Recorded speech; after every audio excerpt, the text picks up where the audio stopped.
Hello, everybody. STORYTELLER here with you. I'm an English teacher, psychoanalyst, and social educator. And in today's video, we're going to take a look at 7 irregular verbs that can turn you into a great storyteller.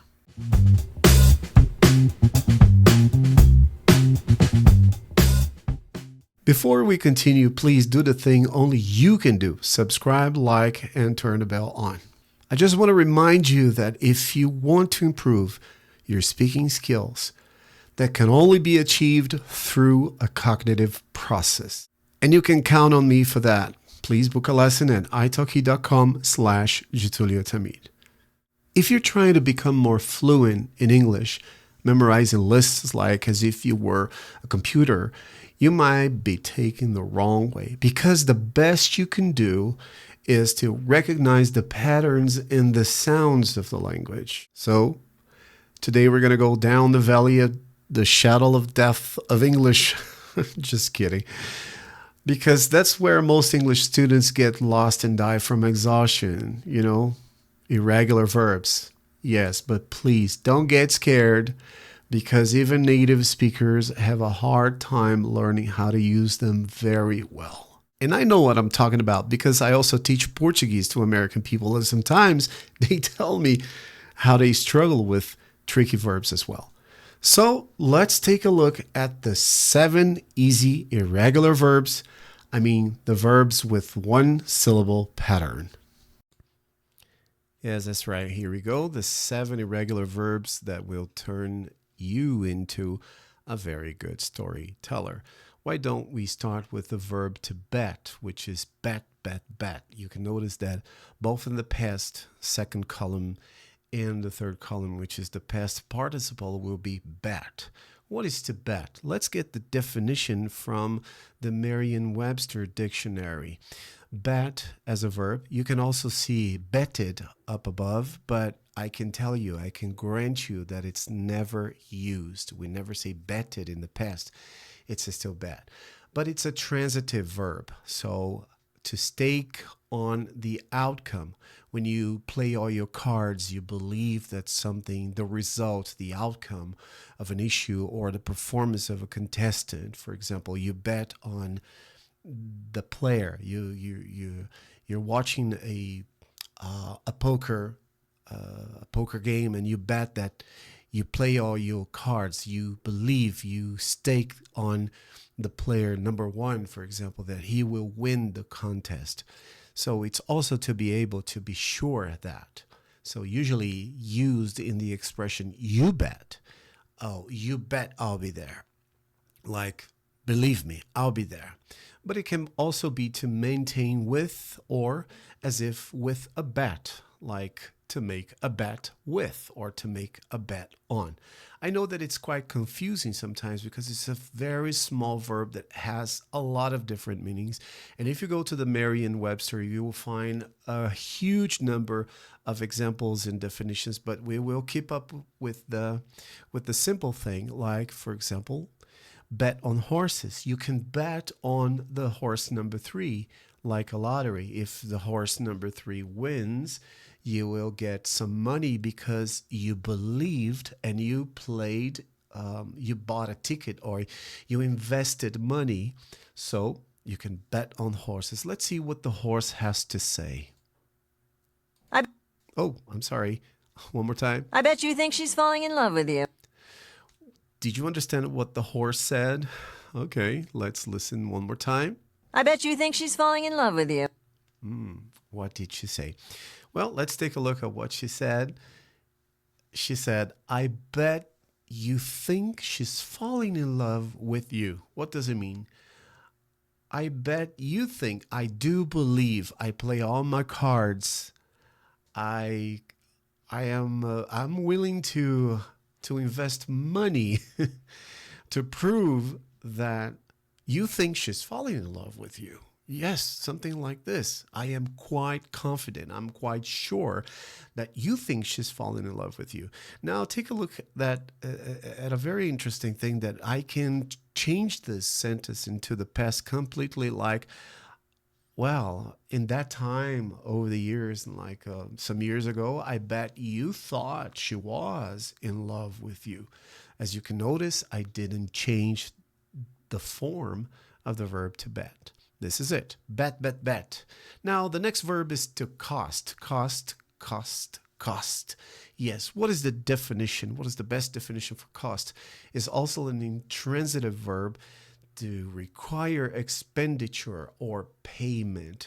Like in the example, the best goods cost more. Obviously, an Apple iPhone costs more than Samsung sometimes. Yes, it all depends on a model, obviously, but you can, for example, say that a Ferrari will cost more than a Ford Fiesta, obviously. So it's also to require effort or suffering or loss. Obviously, I told you that if you go to Merriam-Webster, you will find lots of different meanings for the verb to cost. So it's cost, cost, cost. It's because you knew it cost me a fucking arm and a leg. Oops. Oh, mind your language, Mr. Soprano. Yes, what did Mr. Soprano say? He said, it's because you knew it.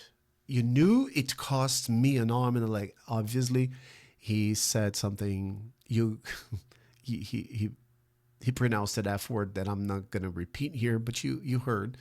It's because you knew it cost me an arm and a leg. So The Sopranos is a story of a guy from mafia who has been having some anxiety crisis, and he goes to a shrink, to a psychologist to solve that problem. When he says that it's because you knew it, you had the information that would cost me a lot of money. And then we have an expression here, which is to cost an arm and a leg. In Brazil, where I live, where I was born and raised, we usually say that it cost me the eye, one of the eyes on my face, which doesn't have any sense, of course, if I say that in English. But in English, it's something that costs you an arm and a leg. It's something extremely expensive. So repeat after me. It's because you knew it cost me an arm and a leg. Yes, you can practice that sentence like repeating the video as soon as we finish the presentation here. Next verb, cut, cut, cut, cut, cut, cut. Be careful because Brazilians, if you're Brazilian or somebody who speaks Spanish, we tend to say cut, cut, especially Brazilians, because Brazilians have this sound in the language. In Brazilian Portuguese, we say cut, cut, but it's cut, cut. Open up your mouth and say cut, cut, cut, cut, cut. Yeah. Okay, so what does it mean to cut? Cut is a transitive verb as well.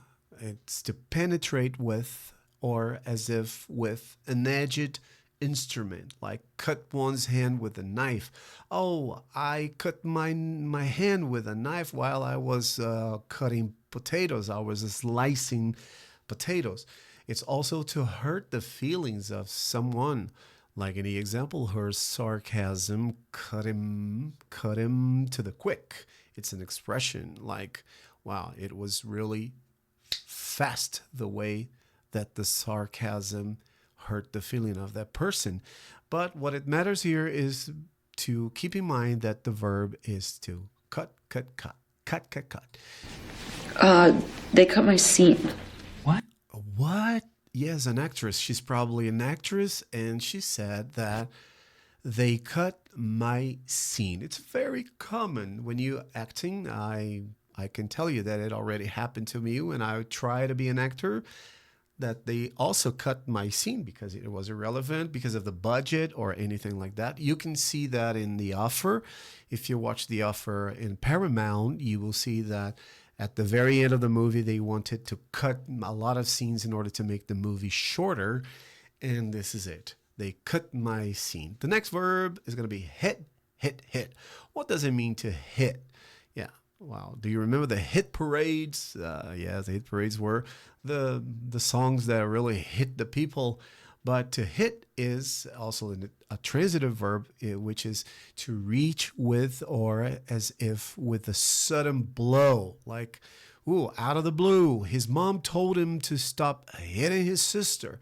So hit the sister You can hit the sister with punches, with kicks, or with flip-flops, but it can also be to come in quick, forceful contact with. For example, the ball hit the window, he was hit by a car, the tank was hit by enemy fire.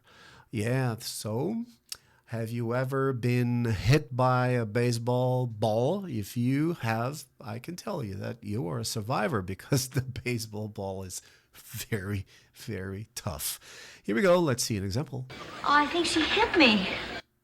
Oh, probably she's in a party and somebody, she's looking at the handkerchief or the napkin, and there's blood over there, probably. And she said that I think she hit me. Oh, there is a problem here. Let's fix this. Let me fix this. She hit me. Let's fix this right away. Yeah, in front of the cameras. I think she hit me.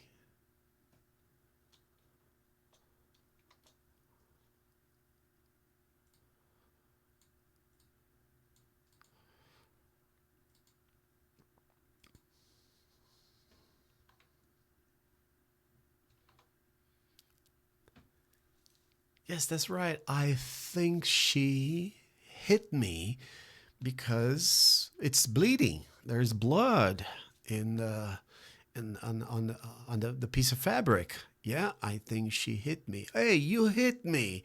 I'm sorry, it was an accident. Yep. So the next verb is hurt, hurt, hurt. Hurt. Love hurts. You know that song? Yeah, Nazareth. Yes, that's it. So what is the meaning Over of the hurt? years, a lot of people have hurt me. Oh, I'm sorry. This guy interrupted me, but let's listen to him one more time. Do you remember this character? This character from Simpson. So he is. It's a time of revenge, probably, and he's saying that. Over the years, a lot of people have hurt me. Yes, as you can see, he has the gloves. Something maybe that glove that he's wearing is giving him superpowers or something, and now it's time it's time for to revenge. Yeah. So over the years, he said that over the years, a lot of people hurt me. I didn't write the sentence, but anyway, here we go. To hurt. Hurt means to inflict with physical pain, like a wound. Like in the examples, he hurt his back while moving some boxes, which is quite common for people my age over the 50s or 40s. Yes, I was seriously hurt in a car accident. So it's quite common as well in car accidents if you survive, obviously. You're hurting my arm. Yes, you're hurting my arm. Oh, you're sitting on my arm, or you're twisting my arm, and it's hurting. So it's causing me pain. But it can also be to do substantial or material harm, like to damage. In the example, the dry summer has hurt the land. Well, which is almost a metaphor. And we say that the dry summer hurt the land. Actually, it means it damaged the land. Yeah. So this is it. Hurt, hurt, hurt. Here we go. He says, over the years, yes, I had it written, I forgot, I'm sorry. Over the years, a lot of people have hurt me. One detail that I want to tell you here, which is really important, is that why do we have hurt, have before the verb to hurt? Because this is the present perfect, which is mostly a statement. There is no reference of time. There is no reference in the timeline. You don't know exactly. There's no information about when this happened. That's why it's a statement. Yeah? Over the years, a lot of people have hurt me. And I'm going to give you a challenge. I'm going to set up a challenge for you right now. Do you think you can continue the sentence? Imagine you're the boy and now it's time for you to revenge, to be vengeful and pay back to all the people who hurt you, who have hurt you over the years, and now it's your turn to do something, but you have a lot of anger in your heart. What would you say in the following scene? Please don't. Okay, so the next verb is put. To put. Be careful here because the pronunciation, especially if you're Brazilian, you will tend to say put, but it's not. It's put. Okay? So the verb to put is to place. It's a transitive verb, to place in a specified position or relationship, like in the verb to lay. Lay and put are synonyms. So we can put the book on the table, but you can also say, I lay the book on the table. Yes. It can also be to move in a specified direction, or direction, if you will. It's also to send something such as a weapon or a missile into or through something. Thrust. Let me check here the pronunciation of this word, if I'm correct, because I have my questions here. Hey Siri. Is the word missile correct in terms of pronunciation?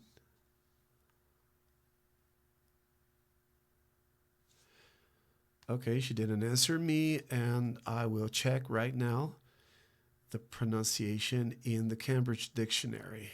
And here we go. Let's check it out. Missile. Yes, in British accent it's missile. But in American English, is missile. If you speak American English, missile. If you speak British English, missile. So, to send something such as a weapon or a missile into or through something. Thrust. Or to throw with an overhand pushing motion, to put the shot, for example. Here we go. Let's see. I put my trust in you. Wow. I'm sorry if I scared you with a loud sound, but one of my favorite bands of all times. When Linkin Park sang for the very first time, this song, it was really relatable to me. I've put my trust in you. I trusted you. I've put my trust in you. That means that I simply trusted you 100%, you know? And here we go. Now the next verb is to set, which is to cause to sit or place in or on a set. Well, to put a fowl on eggs to hatch them, to put eggs for hatching under a fowl or into an incubator. But it is also to place oneself, like to place yourself in a position to start running a race. Get set, ready, go. Yeah. But it can also be to adjust something. As I told you previously, there are a lot of different meanings for set. All you have to do is to go to Merriam-Webster dictionary and find. But here I have an example. So set. As I brought you here, not a video, but from this wonderful website, which is a dictionary of synonyms. And then if you look at the synonyms, you will see agreed, appointed, arranged, bent, concluded, confirmed, determined, entrenched, established, firm, fixed, immovable, intent, ironclad, obstinate, pat, prearranged, predetermined, prescribed, regular, resolved, rooted, scheduled, settled, specified, stated, stipulated. So all of these words, they can be synonyms for the verb or the noun set. But you got to be careful. Why? Because it depends on the context. Because you got to be careful with collocation. All right. But basically, if we pick up the first three words over the top from the left side to the right side, agreed, appointed, arranged, you can turn them into verbs like the verb to agree, the verb to appoint, and the verb to arrange. I can say, for example, we agreed to have a meeting. So we can say, I set up a meeting. We set up a meeting for, tomorrow. I had an appointment, or I appointed a lesson, or I booked a lesson. I set a lesson with him, with the teacher. I arranged time for an interview. So I set an interview, or I set up an interview, something like this. Let's take a look at a very, very common example from WikiHow, how to set up or how to set a mousetrap setup, which is so hard. Sometimes it's this kind of mousetrap is so ridiculously difficult to set up. Why? Because you might have your fingers really hurt over there. And one very good way to study English is to go to wikihow.com, and WikiHow teaches you how to do anything. So here in this article, for example, you can learn how to set up a mousetrap without having your fingers hurt. Yes, mouse setup, where to put mouse traps, and then you can also download the article on PDF format, in and on. I don't know how to. Which, please, if you're a native speaker, please correct me here. I'll be very welcome. You will be very welcome. So, as you can see in the text, there are plenty of different mouse traps on the market nowadays, but it's hard to go wrong with a classic snap trap. But how are you supposed to set up these traps without snapping your fingers in the process? There's no need to worry. These devices are actually pretty easy to set up. Pretty easy. Are you kidding me? Okay. Here, we're here to teach you step by step how to assemble and disable your mousetrap, as well as the best places to put it once it's loaded. We've even included some cleanup and disposal advice so you can keep your home as sanitary as possible. Wow, what a wonderful video. Imagine you go to a job interview, and do you have any courses? Yes. Have you had any courses, Deb? Yes, I took a course on how to set up a mousetrap. Really relevant, by the way. Okay, thank you very much. This is the end. And let me have a word with you before you go. Come here. You haven't subscribed to my channel yet. Shame on you. Thank you very much. See you next time. Bye-bye.